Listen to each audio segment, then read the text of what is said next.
Hi guys, welcome back to my YouTube channel CA learners. तो इस video को start करने से पहले मैं एक छोटा सा एग्जांपल आप लोगों को देना चाहती हूँ। 4 आईआईटी के स्टूडेंट्स थे। अपनी एग्ज़ाम से एक दिन पहले वो बहुत ज़्यादा मस्ती करते हैं और पूरा दिन वेस्ट कर देते हैं और मस्त टाइम पास करके अगले दिन एग्ज़ाम हॉल में पहुँच जाते हैं। वहाँ जाकर वो अपने ऊपर पूरा ग्रीस लगा लेते हैं चारों स्टूडेंट्स और बोलते हैं कि हमारी हालत बहुत ज़्यादा ख़राब है, हम एग्ज़ाम देने के लिए आज आ रहे थे तो हमारी गाड़ी का एक्सीडेंट हो गया और टायर फटने के कारण हम जो है हमारे ऐसे हाल हो गए हैं और गाड़ी का भी बहुत बुरा हाल हो गया है। तो हमको प्लीज़ आप 3 दिन और दे दीजिए, उसके बाद हम एग्ज़ाम दे देंगे। तो एग्ज़ामिनर इस सिचुएशन को कंसिडर करते हुए उनको 3 दिन और दे देता है और फिर 3 दिन के बाद जब वो एग्ज़ाम हॉल में बैठते हैं तो उनको बोला जाता है कि जैसे कि आपकी एक स्पेशल सिचुएशन है, आप लोग जो हो बाद में एग्ज़ाम दे रहे हो तो आपको चारों को अलग-अलग हॉल में बैठना पड़ेगा और फिर आपकी एग्ज़ाम होगी। तो ठीक है, चारों अलग-अलग हॉल में बैठ जाते हैं। वहाँ पर उनको एग्ज़ाम क्वेश्चन जो दिया जाता है उसमें सिर्फ 2 क्वेश्चंस पूछते हैं उनसे। फर्स्ट क्वेश्चन जो होता है वो होता है 2 मार्क्स का और जो सेकंड क्वेश्चन होता है वो होता है 98 मार्क्स का। फर्स्ट क्वेश्चन में वो पूछते हैं कि आपका नाम क्या है? तो नाम तो हर कोई लिख देता है और सेकंड क्वेश्चन में पूछा जाता है कि कौन-सा टायर फटा था? तो आप समझ रहे हो कौन-सा टायर फटा था, इसका मतलब क्या है? अगर चारों ने जो है अलग-अलग आंसर्स लिख दिए तो फिर ये सिचुएशन क्या हो जाएगी, इनवैलिड हो जाएगी उनकी और फिर उनको आईआईटी से कभी भी आईआईटी की एग्ज़ाम जो है वो फ्यूचर में नहीं देने दी जाएगी। तो ये सिचुएशन जो है ये उनको एग्ज़ामिनर की तरफ से दी जाती है और मुझे नहीं पता, मैंने जहाँ से ये स्टोरी सुनी थी वहाँ पे वो उन्होंने मुझे बोला था कि ये जो है कि रियल इंसिडेंट है। मुझे नहीं पता कि ये रियल है फेक है, बट ये स्टोरी मैं आप लोगों को इसलिए सुना रही हूँ क्योंकि यहाँ पर हम देख रहे हैं कि डिसीजन मेकिंग की पावर कितनी है। उन्होंने डिसीजन लिया कि एग्ज़ाम के एक दिन पहले उन्होंने मौज मस्ती करी, आराम से इंजॉय करा।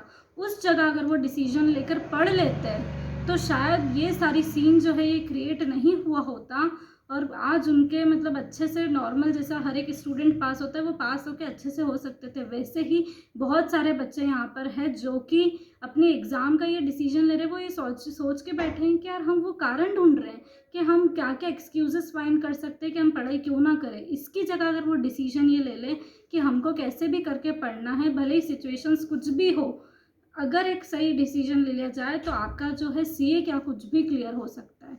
उसके बाद मैं आपको एक ये बात बताना चाहती हूँ कि पढ़ते हैं ना, सब लोग पढ़ लेते हैं, इसमें कोई बहुत बड़ी बात नहीं है। आपके एग्ज़ाम हॉल में 300 से 400 बच्चे एवरेज आएंगे, वो सभी लोग ऐसे होंगे जिन्होंने सभी ने बहुत मेहनत से पढ़ाई की होगी, बहुत सारी पढ़ाई उन्होंने करी होगी, लेकिन फिर भी उन लोगों में से 400 लोगों में से सिर्फ 40 लोग जो है वो पास हो पाएंगे, 10% बच्चे जो है वो पास हो पाएंगे और बाकी के जो 90% बच्चे हैं वो पास क्यों नहीं हो पाएंगे। ये इसका कारण आपने ढूंढने की कभी कोशिश करी? जबकि आप किसी से भी वहाँ पे पूछ लेना, सभी लोग जो है ना वो पढ़ के आएंगे क्योंकि वो सही टाइम पर सही डिसीजन लेना नहीं जानते।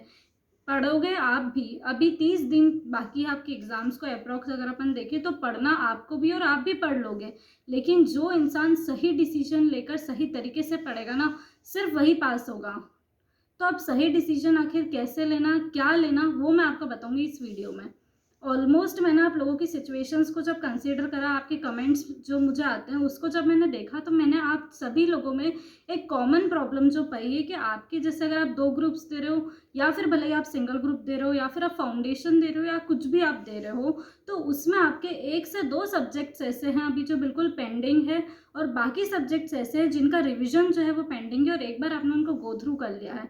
तो अब मेजर आपका डाउट ये आ रहा है कि क्या हम उन पेंडिंग सब्जेक्ट्स को अभी पहले निपटाएं और कैसे निपटाएं इतने कम दिन में, और फिर हमको उनका रिविजन्स भी करना है तो वो कैसे करें आखिर बचे हुए सब्जेक्ट का। तो इसके लिए मैं आपको एक सबसे सॉलिड आइडिया ये देना चाहूँगी कि जो भी आपके पेंडिंग सब्जेक्ट्स है, सबसे पहले तो अगर आप एक सीए इंटर के स्टूडेंट हो और अगर आप दोनों ग्रुप्स दे रहे हो तो ये सिचुएशन में आपको अपना फर्स्ट ग्रुप जो भी है एक पर आपको अपनी पूरी कमांड रखनी है। अगर आपकी फर्स्ट ग्रुप पे पूरी कमांड नहीं है तो किसी भी हालत में आप अपने सेकंड ग्रुप के सब्जेक्ट्स को अभी मत स्टार्ट करो। जब आपको सेटिस्फेक्शन हो जाए कि हाँ फर्स्ट ग्रुप मेरा डेफिनेटली क्लियर हो जाएगा, उसके बाद आप लोग सेकंड ग्रुप के सब्जेक्ट स्टार्ट करो। हमको कोई लालच में नहीं आना है। हो सकता है कि आप कभी 2 सब्जेक्ट्स 2 ग्रुप्स का पढ़ रहे हो, आपका एक भी नहीं हो पाएगा, तो इससे अच्छा वो है कि एक पर अपनी कमांड बनाओ और फिर जो है दूसरा स्टार्ट कर लो। उसके बाद अब 2 सब्जेक्ट्स लाइक अगर हम मान के चल रहे हैं कि वो पेंडिंग है, तो उसको कैसे आखिर कवर करा जाए। तो 2 सब्जेक्ट्स के लिए आपको मेरे हिसाब से अगर एक सब्जेक्ट आप कवर करना चाहते हो तो 70 to 80% पोर्शन आप लिटरली सिर्फ 6 से 7 दिनों में कोई सा भी सब्जेक्ट भले कोई सा भी आप उसको 7 डेज़ के अंदर कंप्लीट कर सकते हो। तो उसका एक चैलेंज बनाओ कि यार हमारा खुद से ही चैलेंज है कि हम इसको 7 डेज़ में इस सब्जेक्ट को कंप्लीट करके रख देंगे। और 7 डेज़ में वो सब्जेक्ट कैसे कंप्लीट करना है उसकी भी वीडियोस मैंने सारी सब्जेक्ट्स के इंडिविजुअल वीडियोस बना रखी है, वो आप रेफ़र कर सकते हो। और अगर आपको उनकी ज़रूरत नहीं है तो आप खुद से भी लाइक कर सकते हो। बट 7 डेज़ का एक चैलेंज बनाकर 15 डेज़ के अंदर उन दोनों सब्जेक्ट्स को सबसे पहले कंप्लीट करो और बाद में फिर बाकी सब्जेक्ट्स के रिविज़न करो। ठीक है, तो यहाँ पर हमने डिसीजन क्या लिया कि सबसे पहले हमको रिविजन्स नहीं करने हैं बाकी सब्जेक्ट्स के। सबसे पहले जो चैप्टर्स जो सब्जेक्ट्स जो है जो हमारे पेंडिंग है वो हमको कंप्लीट करने हैं। और कितना कंप्लीट करना है, लाइक 100% ऑफ द पोर्शन हमको करके जाना है एग्जाम में, तो इसका आंसर है बिल्कुल नहीं। आपको सिर्फ 70 to 80% ऑफ पोर्शन जो है वो कवर करना है और आप एग्ज़ाम आसानी से पास कर सकते हो। तो कुछ बच्चे ऐसे रहते हैं जो पूरा 100% करके जाते हैं और वो फिर इतना का रिवीजन एग्ज़ाम में पॉसिबल नहीं रहता है 1.5 डेज़ में। तो कम अगर आपके पास टाइम है तो आप 70 to 80% अपना पोर्शन करिए, लेकिन उसका अच्छे से रिवीजन करिए, उस पर अपनी कॉन्सेप्ट्स की जो कमांड है वो एकदम अच्छी रखिए, तो आप डेफिनेटली पास हो सकते हो। तो यहाँ पर सही डिसीजन वो लेना है।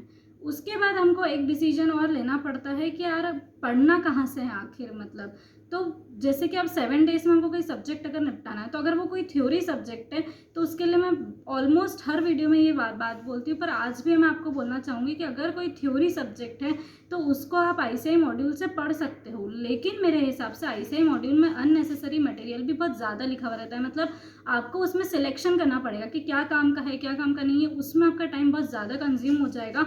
और इतना सारा मटेरियल देखकर एक मन में हेजिटेशन सी आ जाती है कि कैसे हो पाएगा। इससे अच्छा आपने किसी फैकल्टी के लेक्चर्स वगैरह लिए होंगे, उन फैकल्टी की ही जो नोट्स आपको प्रोवाइड किए गए होंगे उन नोट्स से आप पढ़ लो। और फिर जो ICAI मॉड्यूल के इलस्ट्रेशंस होते हैं, एग्जाम्पल्स होते हैं बीच में, और बाद में लाइक पीछे चैप्टर के हर चैप्टर के पीछे जो एग्जाम्पल्स वगैरह होते हैं और बीच में चैप्टर के बीच में जो एग्जाम्पल्स इलस्ट्रेशंस जो भी होते हैं सब कुछ आप ICAI मॉड्यूल से करो, लेकिन पढ़ना हमको उन फैकल्टी की नोट्स से है। अगर आपने किसी फैकल्टी के नोट्स वगैरह नहीं रेफ़र किए हैं तो आप अगर पूछना चाहोगे कि मैंने किससे पढ़ा है तो उसकी भी मैं एक वीडियो बनाई हुई है, वो मैं डाल दूँगी, आप उन फैकल्टीज से भी ले सकते हो। मुझे पर्सनली वो काफ़ी पसंद आए थे उनके नोट्स।